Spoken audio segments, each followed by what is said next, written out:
Hello, and welcome to Havoc Wargaming, dedicated to bringing you the uncommon. For those of you who haven't met me, my name is Ron, and today we're going to be doing a review of Battlespace by Tabletop Games Design. So let's get started.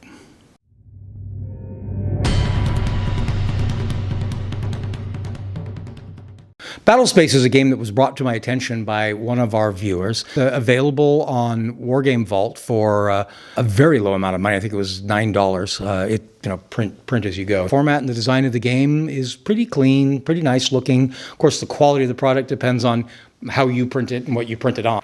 The game itself is, I'm going to be fair. When I first looked at it, I was a little worried. This game is perhaps the simplest game I've ever seen. It's almost entirely built around one rule, and that is your threat level.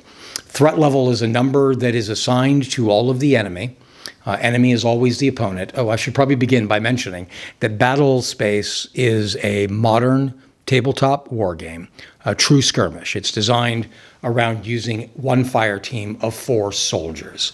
In the game, soldiers always means the player's characters, enemies always mean the opponent. And the game is written and designed to be a solo game and played on a very small table, 2x2s, 3x3, something around that size. Like any solo game, it can be expanded to play it as a cooperative game. The rules imply that, but they don't give you a lot of advice on how to do that. Last night, for the first time, I played it at the club with 2 players, and we expanded by using 2 fire teams. I did not increase the number of the enemy. It seemed like maybe it would be a good idea to double the enemy's number with the knowledge that I was doubling the player's number. But there's an escalation that happens automatically in the game to your opponents, and more will show up. And part of what stimulates that is a failure of your initiatives. So I wasn't sure that just doubling my numbers was a good way to go. I was afraid we might get overwhelmed.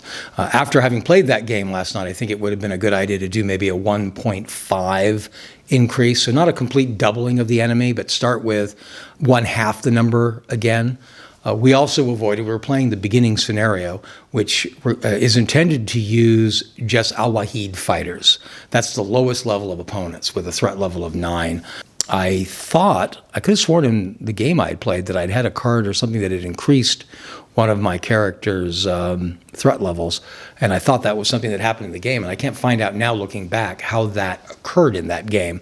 I don't find that in any of the Sitrep cards. I don't know what I did.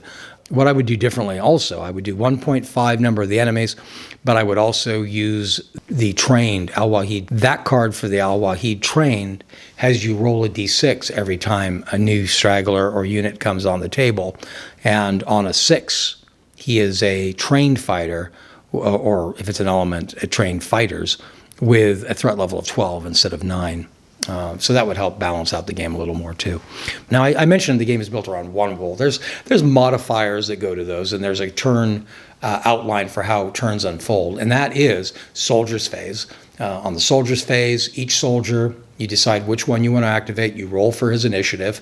If you are successful, then he gets 2 orders, and the orders are what you're used to. You can move, you can shoot. There's some things that take 2 orders, like aim and shoot. Nothing remarkably new on that score.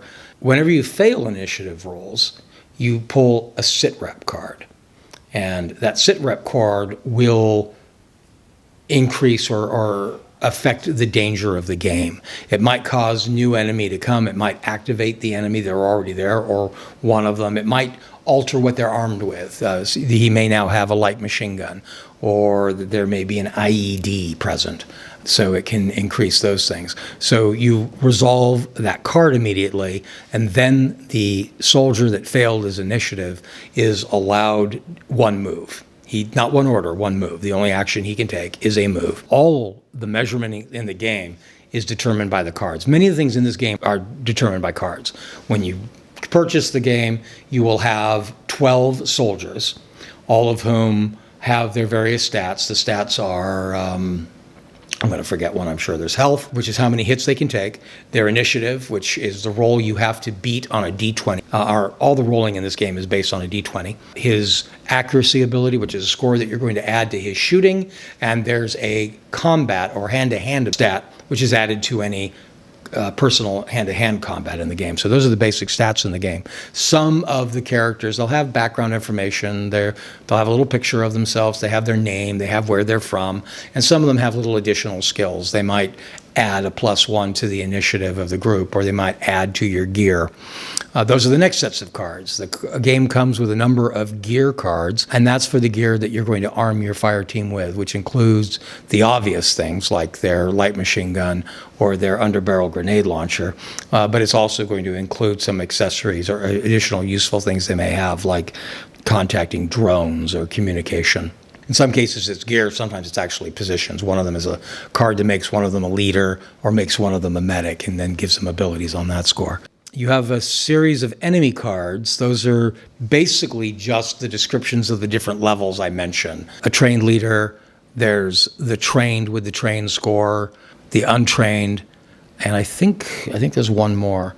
But those cards are just really to remind you what the threat level is, and we'll come back to threat level in a moment. And then there's the Sitrep cards, and I kind of spoke about the Sitrep cards already. We're going to talk about them a little bit more, because once you get through, once you've initiated and given the orders and played those orders for each of your soldiers, it then goes to the Sitrep phase, which any other game would probably have called the enemy phase.